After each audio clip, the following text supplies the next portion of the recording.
Bonjour et bienvenue. Alors, aujourd'hui, on va explorer un concept qui, à première vue, peut sembler un peu paradoxal. On va parler de la fuite. Oui, un mot qui a souvent une connotation assez négative, il faut bien le dire. Exactement. On pense tout de suite à la lâcheté, au fait d'éviter ses problèmes, mais les textes qu'on a étudiés lui donnent un sens complètement différent, presque héroïque. Tout à fait. L'enjeu, c'est vraiment un changement de perspective. On prend cette idée de fuite et on la retourne complètement pour en faire un acte volontaire, un mouvement positif. Une fuite vers quelque chose et non pas loin de quelque chose. C'est ça. L'idée, c'est de se détacher de ce qui est limité pour aller vers l'infini. Cette fuite, ce n'est en fait que la toute première étape d'un voyage, Un voyage qui mène à quoi alors à un état de sécurité et d'ancrage. D'accord. Alors déconstruisons ça un peu. Ce n'est donc pas fuir ses responsabilités. Non. C'est plutôt...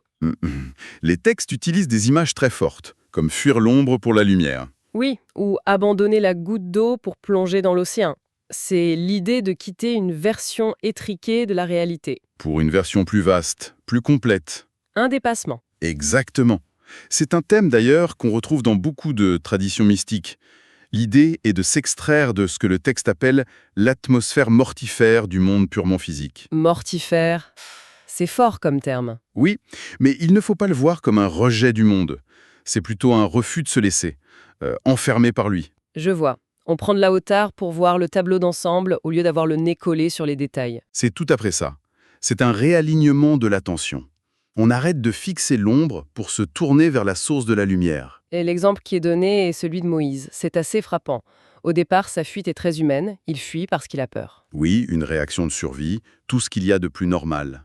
Mais ce qui est crucial, c'est que cet acte, qui semble être une faiblesse, devient le point de départ de tout son parcours spirituel. C'est cette fuite physique qui a déclenché sa fuite spirituelle vers Dieu. Précisément. Et c'est présenté comme un modèle. Pour recevoir quelque chose de grand, il faut d'abord faire de la place. La fuite crée ce vide nécessaire. Ce qui est fascinant, c'est que ce voyage n'est pas le même pour tout le monde. Les sources décrivent ça comme une montagne avec différents sentiers pour différents types de personnes. Oui, c'est une sorte de cartographie du chemin intérieur. Il y a 3 grands chemins. Le premier, c'est pour qui... Pour ce qu'on pourrait appeler le commun des mortels. Pour eux, la fuite est assez directe. C'est fuir le chaos, l'anxiété, le sentiment de faire fausse route. Pour chercher refuge dans le pardon, la bienveillance divine. Voilà. C'est le mouvement le plus fondamental. Quitter ce qui fait mal pour trouver la sécurité. D'accord, ça c'est le premier pas, celui que tout le monde peut comprendre. Mais ensuite, il y a un deuxième groupe, l'élite ou les initiés, et là, ça devient plus subtil. Tout à fait. Pour eux, il ne s'agit plus de fuir le mal pour le bien. C'est plus un mouvement de lumière vers une lumière encore plus intense. Comment ça? Prenez l'image d'un musicien. Au début, il fuit les fausses notes. C'est le premier niveau. D'accord. Mais ensuite, une fois qu'il maîtrise sa technique, il ne fuit plus les erreurs. Il fuit une interprétation superficielle. Il abandonne la simple lecture de la partition pour chercher l'âme de la musique. J'aime beaucoup cette image. On ne fuit pas la musique, on fuit une compréhension limitée de la musique. C'est exactement ça. On quitte la forme pour aller vers l'esprit de la forme. Et c'est là qu'on arrive au troisième niveau, celui de l'élite. Et là, j'avoue que le concept de fuite semble s'inverser. Fuir de Dieu vers Dieu. Ça veut dire quoi? C'est le paradoxe ultime. C'est le point où le langage a du mal à suivre en fait. Pour ce groupe, la fuite ne se fait plus loin de quelque chose. Elle se passe à l'intérieur même du divin. D'accord, mais concrètement? Imaginez être tellement submergé par la beauté ou la puissance de Dieu que votre seul réflexe, c'est de chercher refuge encore plus profondément en lui. Donc ce n'est plus s'éloigner d'un danger, mais être tellement ébloui par la lumière qu'on cherche refuge dans la source même de la lumière. C'est une excellente image. Le sentiment d'être un individu séparé commence à s'effacer. Leur prière, qui est citée, est vertigineuse. Je cherche refuge en toi, de toi-même. Waouh! Ouais, c'est puissant. Alors où est-ce que ces trois chemins nous mènent? Si la fuite est le mouvement, quelle est la destination? La destination, c'est cet état dit itisam, l'ancrage. Le fait de s'attacher fermement. Oui, mais comme pour les sentiers, le point d'arrivée est vécu différemment par chaque groupe. D'accord. Pour le premier groupe, le commun des mortels, ils arrivent sur ce que les textes appellent les versants de la connaissance. C'est joli comme expression. Ils sont en sécurité, mais ils voient encore le sommet de loin, c'est ça? Précisément, ils commencent à voir Dieu en toute chose, mais cet ancrage est teinté d'une immense humilité. Ils prennent conscience de la distance qu'il reste à parcourir. Leur conclusion, c'est « Oui, der tahnuna, nous ne t'avons pas connu comme il se doit Leur sécurité vient de la conscience de leur petitesse? » Voilà. C'est une belle idée. Et pour le deuxième groupe, les musiciens? Eux, leur ancrage, il est dans le mouvement même. Ils naviguent constamment sur différents océans de connaissances. Donc leur état est dynamique, toujours en ascension. Oui, mais avec la conscience permanente du risque de chuter, de régresser. Donc ils sont en sécurité parce qu'ils bougent, pas parce qu'ils sont arrivés. Exactement. Leur sécurité, c'est d'être fermement engagés sur le chemin. C'est un autre paradoxe fascinant. Et le dernier groupe alors?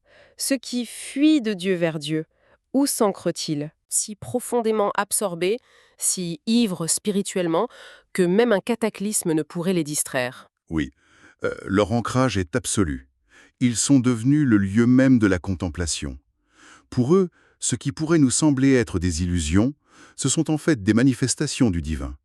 La perception est totalement inversée. D'accord, mais concrètement, dans la vie de tous les jours, ça change quoi? La transformation est radicale. En s'attachant à cette anse la plus solide, pour reprendre une image coranique, la personne est sauvée de l'angoisse, de la solitude, de la confusion. C'est une protection intérieure absolue. Oui, et la perception du monde elle-même bascule. C'est comme si on changeait le système d'exploitation de sa propre conscience. C'est tout à fait ça.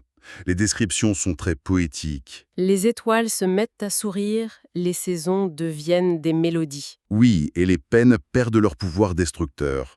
Ce n'est pas qu'elles disparaissent, mais elles sont intégrées dans une harmonie beaucoup plus vaste. Une joie profonde, un élan vital imprègne chaque instant.